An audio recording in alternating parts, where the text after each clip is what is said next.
இன்றைக்கி ஒரு அழகான புக் மார்க் பண்ணலான்ட்டு இருக்கேன். அதுக்கு ஸ்பெஷலாக என்னென்னா வாட்டர் கலர் பென்சில் எடுத்திருக்கேன். அந்த பென்சில் யூஸ் பண்ணி பண்ண போகிறோம். க்ரீன் கலரும் பிங்க் கலரும் எடுத்திருக்கேன்.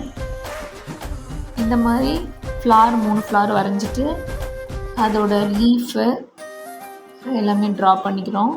அதுக்கப்புறம் வாட்டரில் ப்ரஷ் டிப் பண்ணி இந்த மாதிரி பிளெண்ட் பண்ணுறோம். இந்த மாதிரி பண்ணும்போது சூப்பராக இருக்குது. நீங்கள் ஒரு டைம் ட்ரை பண்ணி பாருங்கள். அடுத்து லாவெண்டர் கலர் கொடுத்துக்கிறோம். அவுட்லைன் பிளாக்கில் கொடுத்து ஃபினிஷ் பண்ணிக்கிறோம். அவுட்புட் பாருங்கள் எப்படி வருதுன்னு. அதுக்கப்புறம் பேக்ரவுண்டில் ப்ளூ கலர் வந்து ரொம்ப லைட்டாக இருக்குதுன்னு சொல்லிட்டு நான் ப்ரெஷ் பென் யூஸ் பண்ணி மறுபடியும் பிளெண்ட் பண்ணியிருக்கேன். நீங்களும் இது மாதிரி வாட்டர் கலர் பென்சில் யூஸ் பண்ணி பார்த்துட்டு எப்படி இருக்குன்னு கமெண்ட்டில் சொல்லுங்கள். தேங்க்யூ, பாய்.